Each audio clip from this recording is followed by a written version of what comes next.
Hi hello friends, welcome back to our channel. ఈరోజు special వచ్చేసి కజ్జికాయలు. దానికంటే ముందుగా రెసిపీలోకి వెళ్ళే ముందుగా మీరు నా ఛానల్ కొత్తగా ఎవరైనా చూస్తున్నట్లయితే కనుక ప్లీజ్ సబ్స్క్రైబ్ చేసుకోండి.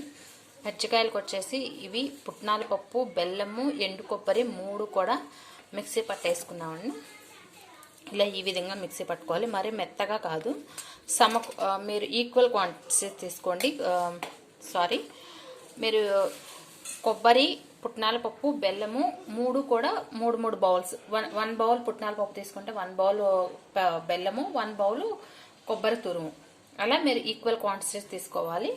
నెక్స్ట్ వచ్చేసి నేను మైదాతో చేస్తున్నానండి. ఇన్ కేస్ మీకు మైదా వద్దు, అవాయిడ్ చేద్దాం, మైదా హెల్దీ కాదు అని అనుకుంటే కనుక మీరు గోధుమ పిండితోనైనా చేసుకోవచ్చు. నేనైతే మైదాతో చేస్తున్నాను. మైదాలో జస్ట్ పించ్ ఆఫ్ సాల్ట్ అండి, జస్ట్ పించేను, ఎక్కువ వేసుకోవద్దు. ఎందుకంటే ఇది స్వీట్ ఐటెం కాబట్టి మనం కంపల్సరీగా సాల్ట్ అనేది యాడ్ చేసుకుంటే టేస్ట్ ఇంక్రీజ్ అవుతుంది. దానికోసం జస్ట్ ఇప్పుడు ఆయిల్ వేడి చేసుకున్న ఆయిల్ పిండిలో కలుపుకుందాము.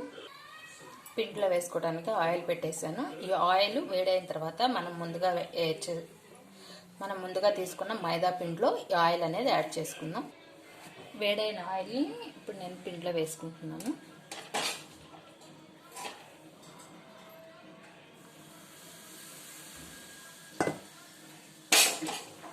ఇప్పుడు పిండిని బాగా మంచిగా కలిపేసుకుందాం.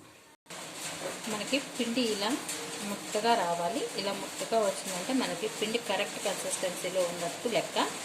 ఇలా ఆయిల్ మొత్తం కలుపుకున్న తర్వాత కొంచెం వాటర్ యాడ్ చేసుకుంటూ మనం పూరీ పిండిలాగా కలుపుకోవాలి.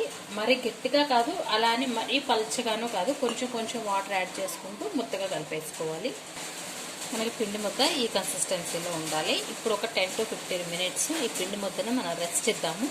రెస్ట్ ఇచ్చిన తర్వాత మనం నెక్స్ట్ ప్రాసెస్లోకి వెళ్దాము. మనకి ఈ కన్సిస్టెన్సీలో ఉండాలి. ఇలా కలుపుకుంటే సరిపోతుంది. ఇప్పుడు ఒక 10 to 15 minutes రెస్ట్ ఇచ్చేద్దాం పిండికి. మీరు ఎంచుకునే సైజుని బట్టి చేసుకోవచ్చు. ఇలా చెక్కది కూడా ఉంటుంది, ఇలా ప్లాస్టిక్ కూడా ఉంటుంది. ప్లాస్టిక్ అయితే చిన్న సైజు వస్తుంది, చెక్కది అయితే కొంచెం పెద్ద సైజు వస్తుంది. ఎందుకంటే మౌల్డ్ సైజుని బట్టి మనకి కజ్జికాయలు అనేవి సైజు వస్తాయి. ప్లాస్టిక్ అయితే కొంచెం సైజు తక్కువ ఉంటుంది. దేనికైనా కానీ ఫస్ట్ అయితే మనం ఆయిల్ అప్లై చేసుకోవాలి. ప్లాస్టిక్ అయినా ఆయిల్ అప్లై చేసుకోవాలి, చెక్కదానికైనా ఆయిల్ అప్లై చేసుకోవాలి. చేసి చూపిస్తాను. మనం ముందుగా కలిపి పెట్టుకున్న పిండిని ఇలా చిన్న ముద్దగా తీసుకొని కొంచెం లైట్గా పొడిపిండి వేసుకోవాలి. పొడిపిండి ఎక్కువ పట్టదండి, లైట్గా వేసుకుంటే సరిపోతుంది. ఇప్పుడు దీన్ని చిన్న సైజు పూరీలాగా మనం ఒత్తుకుందాము. కొంచెం వీలైనంత పల్చగా చేసుకోండి. పల్చగా చేసుకుంటేనే పైన క్రిస్పీగా ఉంటుంది. చిన్న పూరీలాగా ఒత్తేసుకొని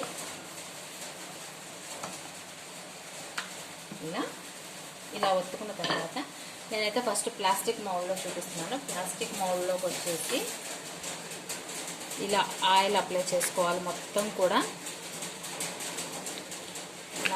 ఆయిల్ ఒకసారి అప్లై చేసుకుంటే సరిపోతుంది. మనం ప్రతిసారి కూడా అప్లై చేయాల్సిన అవసరం లేదు. స్టార్టింగ్ చేసేటప్పుడు మనం ఆయిల్ అప్లై చేసుకోవాలి. దీన్ని ఈ మౌల్డ్లో పెట్టేసి మనం ముందుగానే ప్రిపేర్ చేసుకున్నాం కదా కొబ్బరి, పుట్నాల పప్పు, బెల్లం మిశ్రమం, ఆ మిశ్రమాన్ని దీనికి సరిపడా పెట్టుకోవాలి. ఎక్కువ పెట్టుకోవద్దు. ఎక్కువ పెట్టుకుంటే ఆయిల్లో వేసినప్పుడు ఓపెన్ అయిపోతుంది. ఓపెన్ అయిపోతే ఆయిల్ అంతా కూడా ఖరాబ్ అయిపోతుంది. కాబట్టి దానికి సరిపడా మిశ్రమం పెట్టేసుకొని ఈ ఎక్సెస్ అంతా కూడా జమ్ చేసుకోండి. ఎక్సెస్ అంతా జమ్ చేసుకొని మనం నెక్స్ట్ పూరి చేసుకునేటప్పుడు ఏంటంటే మళ్ళీ చోటు చేసుకోవచ్చు. మనకి ఇలా పర్ఫెక్ట్ షేప్ అనేది వస్తుంది. ఇవన్నీ ఒక ప్లేట్లో పెట్టేసుకుందాము. ఈ విధంగా ప్రిపేర్ చేసుకున్నవన్నీ కూడా పెట్టేసుకోవాలి. ఇలా మనం రెడీ చేసుకున్నాం కదా. ఇప్పుడు డీప్ ఫ్రైకి ఆయిల్ వేడి చేసుకుందాం. కడాయిలో ఆయిల్ పెట్టేసుకుందాం. స్టవ్ ఆన్ చేసుకొని ఇప్పుడు చెక్క దాంతో ఒకటి చేసి చూపిస్తాను. ఇప్పటి వరకు మనం ప్లాస్టిక్తో చేసుకున్నాం కదా, ఇప్పుడు చెక్కతో చేసుకున్నాం. చెక్కకు కూడా సేమ్ ప్రాసెస్. ఇట్లా పెట్టేసుకొని కొంచెం లూజ్గా పెట్టుకోండి. లూజ్గా పెట్టుకుంటే ఏమవుతుందంటే మనకి స్టఫ్ అనేది బాగా పడుతుంది. టైట్గా పైకి పెట్టేసుకున్నాం అంటే స్టఫ్ పట్టదు. దాంట్లో పట్టినంత స్టఫ్ పెట్టేసుకొని ప్రెస్ చేసుకోవటమే. మనకి ఈ సైజ్ వస్తుంది చెక్క మీద చేస్తే. ఇలా వీటన్నిటిని ఇప్పుడు డీప్ ఫ్రై చేసుకుందాం. మనకు ఆయిల్ వేడైపోయింది. ఇప్పుడు మనం ముందుగా రెడీ చేసి పెట్టుకున్న వాటిని చిన్నగా ఒక్కొక్కటిగా వదులుకుందాము. ఒక్కొక్కటిగా గోల్డెన్ బ్రౌన్ వచ్చేంత వరకు మనం ఫ్రై చేసుకోవాలి. ఇలా 2 సైడ్స్ కూడా మనకి మంచిగా గోల్డెన్ బ్రౌన్ వచ్చేలాగా కడాయికి సరిపోయినన్నే వేసుకోండి. ఎక్కువగా వేసేసుకోవద్దు. ఎక్కువ వేసేసుకుంటే ఫ్రై చేసుకోవడానికి కష్టం అవుతుంది. ఇలా చక్కగా 2 సైడ్స్ గోల్డెన్ బ్రౌన్ వచ్చేంత వరకు ఫ్రై చేసుకోవాలి. ఇవి ఫ్రై అయిపోయినాయి, తీసేస్తున్నాను. ఇలానే సేమ్ ప్రాసెస్లో మనం మిగిలినవి కూడా ఫ్రై చేసుకోవాలి. కొంచెం మనకి ఆయిల్ హీట్ అనేది మీడియంగా చూసుకోండి. హైగా హీట్ అయిపోవద్దు. హైగా హీట్ అయిపోతే ఏమవుతుందంటే మనకి క్రిస్పీ అనేది రాదు, సాఫ్ట్ అయిపోతాయి. ఇలా మిగిలినవి కూడా మనం వేసేసుకొని ఫ్రై చేసుకోవాలి. మన వేడి వేడి కజ్జికాయలు అయితే రెడీగా ఉన్నాయి. చూడండి ఎంత నీట్గా వచ్చినాయో. ఒక్కటి కూడా మనకి ఎక్కడా కూడా ఓపెన్ అనేది అవ్వకుండా మనం ప్రెస్ చేసుకునే దాంట్లో ఉంటుందండి. ఇది మనకి ప్రెస్ చేసుకునే దాంట్లోనే వస్తుంది. ఇది కనుక మనం సరిగ్గా ప్రెస్ చేసుకోలేదు అంటే కనుక మనకి ఓపెన్ అయిపోయి మనకి పౌడర్ అంతా ఆయిల్లోకి వెళ్ళిపోయి ఆయిల్ పాడైపోతుంది. చూడండి నీట్గా వచ్చేసినాయి. మన కజ్జికాయలు అనేవి రెడీ అయిపోయినాయి. ఇవి పండగలకి నైవేద్యంగానూ చేసుకోవచ్చు. మనం ఇంట్లోనే ఎవరైనా గెస్ట్లు వస్తున్నారు అన్నప్పుడైనా మనం చేసి పెట్టుకోవడానికి ఈజీ ప్రాసెస్లో చేసేసుకోవచ్చు. త్వరగా అయిపోతాయి. మనకి ఒక స్పెషల్ ఐటెం చేసుకున్న ఫీల్ ఉంటుంది. ప్లీజ్ మీలో నా ఛానల్ ఎవరైనా కనుక కొత్తగా చూస్తున్నట్లయితే కనుక ప్లీజ్ సబ్స్క్రైబ్ చేసుకోండి. Thank you for the watching.